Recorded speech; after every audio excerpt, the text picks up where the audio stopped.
अस्सलाम वालेकुम 7th class. I am your maths teacher Hamna. Unit number 5 exponents. Okay class, आज हम अपना न्यू यूनिट स्टार्ट कर रहे हैं। एक्सपोनेंट्स का यूनिट स्टार्ट करने से पहले इससे रिलेटेड डेफिनेशंस और लॉज को लर्न करते हैं। ओके क्लास, फर्स्ट डेफिनेशन है एक्सपोनेंट।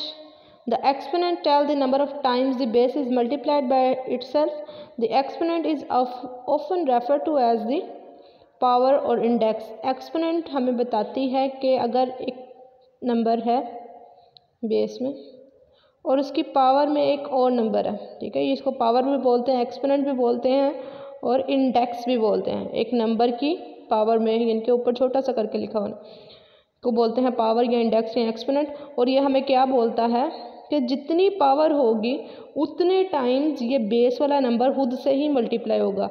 जैसे यहाँ पर 2 की पावर में 3 लिखा हुआ है ना, तो इसका मतलब है 2 खुद से ही 3 टाइम्स मल्टीप्लाई होगा। 2 2 ज़ा 4, 4 2 ज़ा 8। ओके, नेक्स्ट है व्हाट इज एक्सपोनेंशियल नोटेशन। ये नोटेशन क्या है? The notation which express the product of N integer by itself several times. वो वाली नोटेशन जो कि हमें बता रही होती है कि एक इंटीजर का खुद से ही प्रोडक्ट सेवरल टाइम यानी कि मल्टीपल टाइम्स, वो वाली नोटेशन को हम क्या बोलते हैं? जैसे ये वाली नोटेशन है, इसको हम क्या बोलेंगे? Exponential notation. नेक्स्ट है लॉज हैं एक्सपोनेंट्स के। फर्स्ट लॉ क्या है? X raise to power m into x raise to power n equal to होता है x raise to power m plus n. यानी कि अगर दो वैल्यूज़ हैं वो दोनों मल्टीप्लाई हो रही हैं और उन दोनों की बेस सेम है, पावर्स चेंज है, तो हम क्या करते हैं? बेस को सिंगल टाइम लिखते हैं और पावर्स को ऐड कर देते हैं। जैसे अगर लिखा हो 2 raise to power 3 multiply 2 raise to power 2, दोनों की बेस सेम है, ठीक है, यहाँ पर बेस सेम है, तो हम क्या करेंगे? इसको बेस को सिंगल टाइम लिखेंगे और पावर्स को ऐड करके ऊपर लिख देंगे, ठीक है। फर्स्ट लॉ ये हमें बता रहा है। लॉ नंबर 1 क्या है? अगर बेस सेम हो, पावर चेंज हो प्रोडक्ट में, तो हम बेस को सिंगल टाइम लिखते हैं और पावर्स को ऐड करते हैं। ओके, सेकेंड लॉ क्या है? X raise to power n into y raise to power n equal to x into y raise to power n. यानी कि अगर बेस चेंज हो, पावर सेम हो, अगर इस तरह से लिखा हो 2 raise to power 3 multiply 4 raise to power 3, तो फिर हम क्या करेंगे? इन दोनों को मल्टीप्लाई करेंगे और पावर को सिंगल टाइम लिख देंगे। Okay, where y is a non zero rational number. Zero के अलावा कोई नॉन ज़ीरो रैशनल नंबर है, ठीक है, ज़ीरो के अलावा कोई रैशनल नंबर है। अब नेक्स्ट क्या है? X raise to power m divided by x raise to power n. यानी कि अगर दो नंबर्स की बेस सेम है, पावर चेंज है और डिवीजन का सिंबल है, तो तब हम क्या करते हैं? हम जैसे अगर यही चीज़ लिखी हो 2 raise to power 3 multiply divided by 2 raise to power 3 divided by 2 raise to power 2, तो हम क्या करेंगे? बेस को सिंगल टाइम लिखेंगे और पावर्स को सब्ट्रैक्ट करके ऊपर लिखेंगे 3 - 2 1। ओके, फोर्थ लॉ क्या है? अगर दो वैल्यूज़ हैं, उनकी बेस चेंज है, पावर सेम है और डिवीजन का सिंबल है, तो हम क्या करते हैं? बेस सेम ना हो और पावर सेम हो। यही वाली एग्जांपल मैं यहाँ पर भी ले रही हूँ। 2 की power 3 divided by 4 raise to power 3, तो हम क्या करते हैं? डिवीजन में लिख के इसकी पावर को सिंगल टाइम लिख देते हैं, ठीक है। Where y is a non zero rational number, यानी कि वो ज़ीरो के अलावा कोई और रैशनल नंबर है। ओके, अब यहाँ पर फिफ्थ लॉ क्या है? अगर एक नंबर है x raise to power m bracket के बाहर एन, पावर्स चेंज है, यानी कि इस तरह से लिखा हुआ है एक्स की पावर एम और एन, तो हम क्या करेंगे? इन दोनों को मल्टीप्लाई करेंगे। जैसे अगर लिखा हो 2⁻³ एंड 2, तो हम इसको क्या करेंगे 2⁻3 2 6।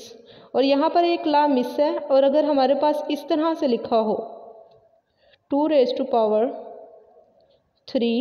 और उसकी पावर में 2 हो, यानी कि यहाँ पर ब्रैकेट ना हो, तो तब हम क्या करते हैं, तब हम सिंपली इसकी पावर लेते हैं 3 की पावर 2, यानी कि 3 स्क्वायर का क्या आंसर होगा 9।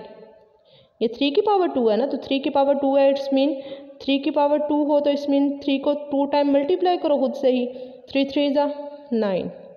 क्लियर हो गया। ये दोनों का अगर ब्रैकेट हो तो इन दोनों पावर्स को मल्टीप्लाई कर देना है, और अगर ब्रैकेट ना हो तो सिंपली हमने पावर लेके पावर में लिख देना है। नेक्स्ट लॉ क्या है, x की पावर 0 = 1, यानी कि किसी भी नंबर की पावर में जब 0 आ जाता है तो आंसर हमेशा 1 आता है। Where x is a non zero rational number, x 0 के अलावा कोई रैशनल नंबर है। अब यहाँ पर इन 3 प्लेसेस पे रैशनल नंबर का वर्ड यूज़ हो रहा है, तो पहले हम उसको भी एक दफ़ा देख लेते हैं। रैशनल नंबर कौन से होते हैं, वो वाले नंबर जो कि p/q फॉर्म में लिखे जा सकते हैं, यानी कि वो वाले नंबर जो कि फ्रैक्शन में या ओवर में लिखे जाते हैं उनको बोलते हैं रैशनल नंबर। और उनका न्यूमरेटर वाला नंबर और डिनोमिनेटर वाला नंबर दोनों इंटीजर से होते हैं, और डिनोमिनेटर वाला नंबर कभी भी 0 नहीं होता। ठीक है, the number which can be written in the form of p/q where p and q are integers and q is not equal to 0। अभी हमने 7 लॉज पढ़े हैं, इनको एक दफ़ा फिर मैं जल्दी से रिकॉल कर देती हूँ। फर्स्ट क्या है, अगर बेस सेम हो पावर चेंज हो तो हम क्या करते हैं, बेस को सिंगल टाइम लिखते हैं, पावर्स को ऐड करते हैं। ठीक है, और ये वाला ला, अगर बेस सेम हो पावर चेंज हो और डिवीजन का साइन हो तो हम बेस को सिंगल टाइम लिख के पावर को माइनस करते हैं। ठीक है, नेक्स्ट क्या है, अगर बेस चेंज हो पावर सेम हो, मल्टीप्लिकेशन के साइन के साथ दोनों बेस को मल्टीप्लाई करते हैं, पावर को सिंगल टाइम लिखते हैं। अगर बेस चेंज हो पावर सेम हो डिवीजन के सिंबल के साथ, तो बेसिस को डिवाइड करते हैं और पावर को सिंगल टाइम लिखते हैं। ठीक है, नेक्स्ट क्या था, एक्स की पावर, अगर हमारे पास ब्रैकेट के बाद एक नंबर की पावर में एक्सपोनेंट पे एक नंबर है और फर्दर ब्रैकेट के बाहर भी एक एक्सपोनेंट है, तो हम क्या करते हैं, दोनों एक्सपोनेंट को सिंपली मल्टीप्लाई कर देते हैं। और अगर हमारे पास ब्रैकेट ना हो तो सिंपली हम उस नंबर की पावर में जो नंबर होता है उतनी पावर लिख के बेस की पावर में लिख देते हैं। और थर्ड वन क्या है, किसी भी नंबर की पावर में जब 0 आता है तो हमेशा आंसर क्या आता है 1। अब पेज नंबर 62 पे ये इंपॉर्टेंट पॉइंट्स हैं, ये दोनों, इनको आप बुक पे हाईलाइट करेंगे। When a negative base is rise to the power of n even number the answer is always positive, यानी कि अगर नेगेटिव नंबर की पावर में जब इवन नंबर आ जाए तो आंसर हमेशा पॉजिटिव आएगा। नेगेटिव नंबर की पावर में जब भी इवन नंबर होगा आंसर हमेशा पॉजिटिव आएगा। और सेकंड क्या है, when a negative base is rise to power of an odd number the answer is always negative, और नेगेटिव नंबर की पावर में जब भी ओड नंबर आएगा आंसर हमेशा नेगेटिव आएगा। Power negative, base negative, power जब even answer positive, power odd answer negative. Okay, page number 63 पे ये रिमेंबर है, इन a⁻³ the base is a and 3 is exponent, यानी कि इसमें बेस हमारे पास क्या है a है और एक्सपोनेंट की पावर क्या है 3 है। पेज नंबर 67 पे ये क्विक रेफरेंस है, जब a⁻1 हो, यानी कि किसी भी नंबर की पावर में जब 1 हो तो नंबर इटसेल्फ आता है, और जब किसी भी नंबर की पावर में जब 0 आ जाए तो आंसर हमेशा 1 आता है। नाउ एक्सरसाइज स्टार्ट करते हैं। क्वेश्चन नंबर 1 है हमारे पास, fill in the blanks, power is another name for term for exponent, या इंडेक्स भी यहाँ पर लिख सकते हैं, एक्सपोनेंट और इंडेक्स दोनों में से कोई एक आप लिख लें। नेक्स्ट क्या है, अ नेगेटिव बेस ट्राइज to n odd number gives negative number, ये अभी हमने प्रॉपर्टी में डिस्कस किया था। नेक्स्ट क्या है, the value of 5⁻³ into 2³ is, इसको हम चेक करेंगे। 5⁻³ लिखा हुआ है, इट्स मीन हम क्या करेंगे, यहाँ पर 5 को 3 टाइम मल्टीप्लाई करेंगे। नेक्स्ट क्या लिखा हुआ है 2³, तो हम नेक्स्ट 2 को 3 टाइम्स मल्टीप्लाई करेंगे। इन सब नंबर्स को जब हम मल्टीप्लाई करेंगे तो हमारे पास आंसर आता है 1000। आपने मल्टीप्लिकेशन चेक कर लेनी है। ठीक है, 5 5 ज़ा 25, 25 5 ज़ा 125, और उसके बाद 2 2 ज़ा 4, 4 2 ज़ा 8, 8 को 125 से मल्टीप्लाई करें तो आंसर 1000 आता है।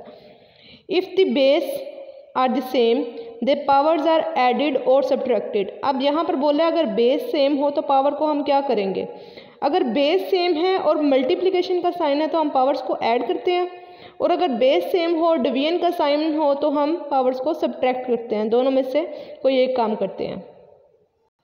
नेक्स्ट क्या है, a number raise to power of 0 is equal to 1। ये अभी हमने डिस्कस किया था, किसी भी नंबर की पावर में जब 0 होगा आंसर हमेशा क्या आएगा, 1 आएगा। नेक्स्ट हमारे पास ट्रू एंड फॉल्स हैं। फर्स्ट वन क्या है, 2 cube multiplied by 4 cube equal to 6 cube. अब 2 क्यूब मल्टीप्लाइड बाय 4 क्यूब, ये भी हमने प्रॉपर्टी क्या डिस्कस की थी, अगर बेसिस डिफरेंट हो पावर सेम हो तो हम क्या करते हैं, बेसिस को मल्टीप्लाई करते हैं। तो इस साइड पे ये इसको किस तरह से सॉल्व करेंगे, 2 4 जा 8 होगा और पावर सिंगल टाइम, आंसर क्या आएगा इसका 8 क्यूब, लेकिन लिखा क्या हुआ यहाँ पर 6 क्यूब, तो ये स्टेटमेंट क्या है, फॉल्स। नेक्स्ट क्या है हमारे पास, -5 cube -3 raise to power 5 divided by 3 raise to power 4।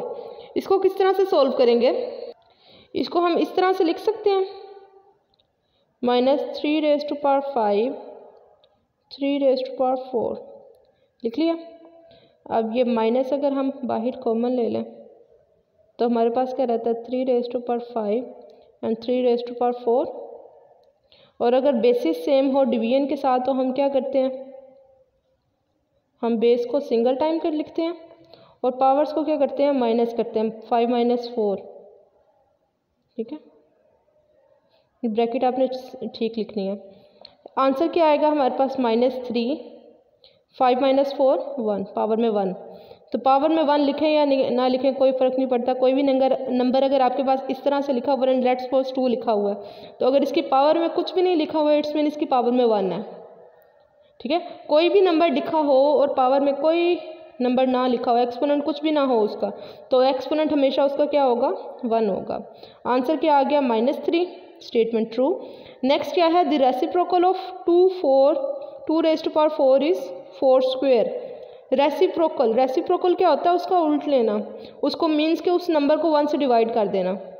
Easy wording में अगर हम कहें तो हम क्या करते हैं, जब हम रेसिप्रोकल लेते हैं तो हम क्या करते हैं, न्यूमिनेटर वाले नंबर को डिनोमिनेटर में लिख देते हैं, डिनोमिनेटर को न्यूमिनेटर में लिख देते हैं। ठीक है, अगर इजी वर्डिंग में बोलें, और अगर वैसे अगर हम देखें तो हमने इसको 1 से डिवाइड करना होता है, अगर ये नंबर ऐसे लिखा हुआ है तो। अब 2 रेज़ टू पावर 4 का हमने रेसिप्रोकल लेना है, 2 रेज़ टू पावर 4। ठीक है, इसकी डिनोमिनेटर में कोई भी नंबर नहीं है, इट्स मीन इसके डिनोमिनेटर में क्या होगा, 1 होगा। ठीक है, और जब इसका रेसिप्रोकल लेंगे, अभी मैंने इजी वर्डिंग वाला क्या बताया था, डिनोमिनेटर न्यूमिनेटर में, न्यूमिनेटर डिनोमिनेटर में, 1 ऊपर चला गया, 2 रेज़ टू पावर 4 नीचे आ गया, ये इसका रेसिप्रोकल है। तो लिखा क्या हुआ, 4 स्क्वायर, स्टेटमेंट क्या हुई, फॉल्स। नेक्स्ट क्या है हमारे पास, 1000 की पावर में 2 है, 0 है, मल्टीप्लाई 2000 की पावर में 0 है, मल्टीप्लाई 1000 की पावर में 0 है। अगर किसी भी नंबर की पावर में 0 हो तो अभी हमने क्या डिस्कस किया था, आंसर हमेशा क्या आएगा, 1 आएगा। 2000 की पावर में 0 है, यहाँ पर आंसर क्या आएगा, 1। 1000 की पावर में 0 है, इसका भी आंसर क्या आएगा, 1, एंड 1 1 जा 1, स्टेटमेंट ट्रू। नेक्स्ट क्या है, 5 raise to power 4 is greater than 4 raise to power 4। इसको हम चेक कर लेते हैं। अब अगर हम 5 की पावर में 4 लें, इट्स मीन जितनी पावर होती है उतने टाइम उसकी बेस को मल्टीप्लाई करते हैं ना। 5 की पावर में 4 है, इट्स मीन हम 5 को 4 टाइम मल्टीप्लाई करवाएंगे। मल्टीप्लाई किया, आंसर आ गया 625। आप मल्टीप्लिकेशन साइड पे चेक भी कर सकते हैं। नेक्स्ट क्या है, 4 की पावर 5, 4 की पावर 5 है, इट्स मीन 4 को 5 टाइम मल्टीप्लाई करवाएंगे। यहाँ पर मैंने मल्टीप्लाई किया, आंसर आया 1024। अब क्वेश्चन में क्या बोल रहे थे कि 5 रेज़ टू पावर 4 ग्रेटर है इससे। ठीक है, ये इससे ग्रेटर है, ये हमें स्टेटमेंट में बताया है, लेकिन जब हमने चेक किया तो हमारे पास ये आंसर ग्रेटर नहीं आया, 4 की पावर 5 का आंसर ग्रेटर आया ना। तो इट्स मीन ये स्टेटमेंट क्या है आपकी, फॉल्स। ओके